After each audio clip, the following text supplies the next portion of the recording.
What's good, YouTube? In this video we're going to be talking about how to rank up to the highest rank, either masters or pred. I just recently hit 1,000 subscribers, so first thing I want to say is thank you for that. Truly means a lot. I basically started doing this YouTube, it was last year, but I started doing it again, or at least started doing it seriously in August of season 10 of Ranked Arenas. And the reason why I did YouTube again and it was serious was because, I wanted to give tips and tricks on arenas content, because arenas is something that I play a lot and I enjoy playing. So everything that I say in these videos with these tips are true. It's what has helped me get to masters and pred. As of right now, pred this split and masters from last season, an average player. So if you're someone who's cracked out, definitely follow these tips and they'll help you hit the highest rank. And even if you're someone who's not cracked out or an average player just like me, trust me, these tips will definitely help you because they're everything that helped me hit the highest rank. But like I said, thank you for the 1,000 subscribers on YouTube, and we're gonna start it off with the first tip that we have, and that is, of course, 3-stack or at least duo stack, right? Have at least one teammate that you can count on. But the best thing I want to say is to 3-stack. If you can 3-stack,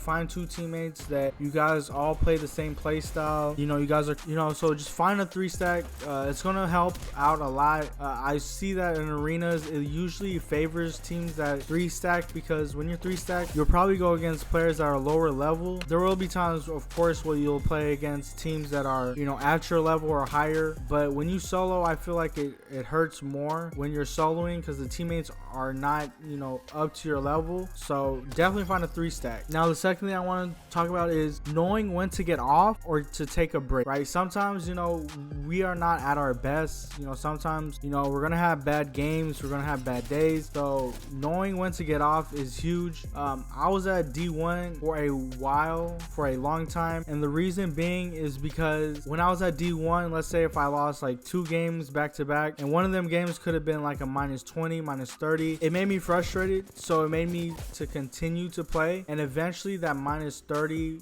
points that I've lost for the day ended up being like -200. So it's very important to know when to take a break or when to get off, especially if your team is not on, or if your teammates are not on and you have no one to play with. You could probably try 1 or 2 solos, but if those games do not go well, I just take a break and get off and come back again next. Now, the third thing that we're going to be talking about, staying focused on all rounds. Do not take enemies lightly, right? You want to play every game, every round, just like your opponents are all preds, right? Or all masters, whatever, right? You want to think of them as the hardest players to go against, even if the loading screen shows that they are low levels, they have bad badges or whatever, right? Do not take your teammate, or do not take your enemies lightly, no matter what. The reason being is because when you do, you'll catch yourself maybe losing that game, which you should have won. But what ends up happening is that's when you'll get the -50, -60, and I've even seen someone get a -70. Just take every game serious, 3-0 every team if you can, 3-1 every team if you can, and just go on to the next game, right? You don't want to play around with the enemy. Just get the game over with and do not go lightly on them. Now, the fourth thing that we're going to be talking about is warm up in the firing range or practice in the regular arena game mode before playing ranked arenas. The reason being is because you need to be warmed up to play. You can't just go in, or you can go into a ranked arenas game, not warmed up, but you want to get your shot ready so you could be good when it comes down to ranked arenas. So that's a big tip to give out. And then the fifth thing that we're going to be talking about is the best guns. Now, the best guns are the Rampage and the Devo. As of recording this right now, the Rampage is not in the game currently because it is vaulted for a glitch that was happening. So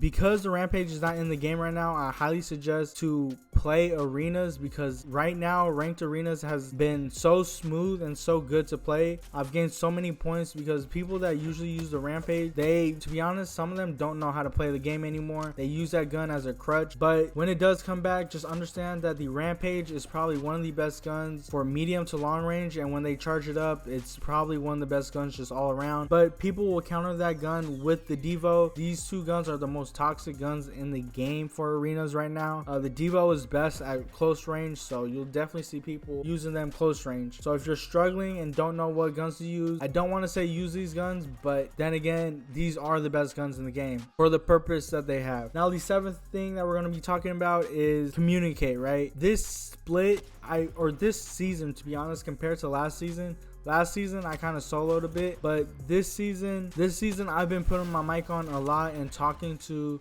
teammates, whether they were randoms or just teammates that I know. You know, it's best to communicate, you know, just telling your team that how much damage you do to the enemies, you know, calling where the enemies are, just things like that. You know, it helps out the team a lot. So communication is key when you're playing. But if you don't communicate, ping as well. The ping system in Apex is A tier, you know, so ping or communicate, talk to your teammates, whatever it is, it's going to help you guys out a lot. The eighth tip that I have is to always have a mobile legend on the team. Now if you are 3-stacking or duo stacking, you know, if you have a teammate or two, communicate your guys' legend comp, right? If you guys are teamed up, I definitely recommend having at least one legend that is mobile that could get to the supply bin, materials, whatever it is, right? So those two legends usually are like Pathfinder and Octanes. You know, sometimes the Valkyrie is good as well with her ult, sometimes Wraith with her portal. You know, you guys could get creative, but have a mobile legend because it's going to help you guys out a lot when it comes to, you know, beating the enemies to the spot. So always have a mobile legend on the team. The ninth tip that we're going to be talking about is the best item to have in your bag when you're buying, you know, stuff in the beginning of the round or whatever, right? And that's shield batteries, right? Anytime you could get a shield battery, always do your best to have at least 2 shield batteries. If you don't have shield batteries or you can't afford them because you're buying other things like abilities, you know, nades or whatever, then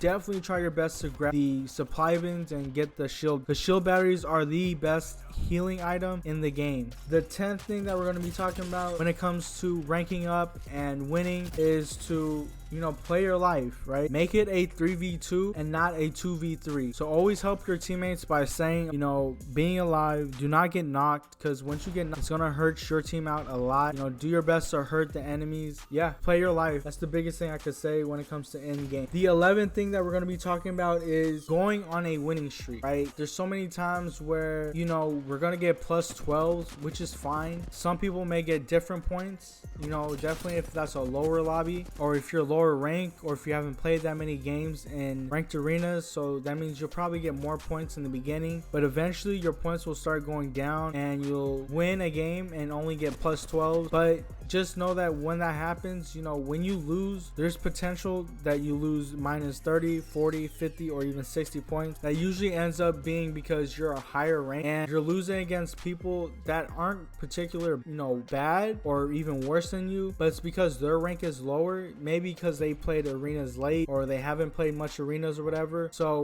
when you lose a game, you'll lose that minus 50 or 60. And the biggest thing I want to say is, like I said, go on a winning streak. You know, don't worry about how many points you get. If you get plus 12, it's better than getting a minus 20, 30, 40, or 50. So don't trip off that. And if you do, what I've learned from being in Diamond 1 for a while is that I don't mind a minus 12 at all, because you could get that back easy, right? But minus 50s and 60s, I've had that happen to me a lot. To avoid that, the biggest thing, like I said, is just to go on a win streak. You can't just play every game serious and just win every game. And the best way to do that is to follow all these tips that I said. Try your best not to play without a team. You know, play with a team, right? 3-stack as much as you can. Know when to take a break if you guys are losing a lot of points. But yeah, these were the tips that I had. There was 11 tips that I had in here. Everything that I said is true, and everything that I said is everything that I've done to get to the highest ranked in ranked arenas in both seasons, both season 10, season 11. The first split of season 11, I did not hit masters or pred. This split, I made it to where it was going to be a goal that I was for sure going to hit pred. I'm going to maintain pred as well. Just keep an eye on future videos. I'm going to be talking about strategies. That was the first thing I wanted to do to hit pred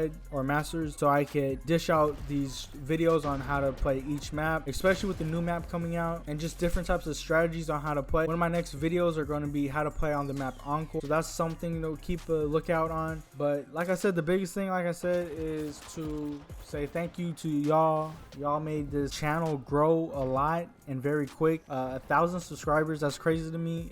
I don't even really know what to say. It's wild. So thank you to you guys that always watch the videos, comment also in this comment section. It truly means a lot. And if there's any other video suggestions that you guys suggest, let me know down in the comment section. I'll definitely think about it and probably put a video out on it. So yeah, this is the video on how to rank up to masters or prep in ranked arenas, and also saying thanks for the 1,000 subscribers. And if you did like this video, leave a like and comment, and also subscribe if you're not subscribed. I'll see you guys on the next one.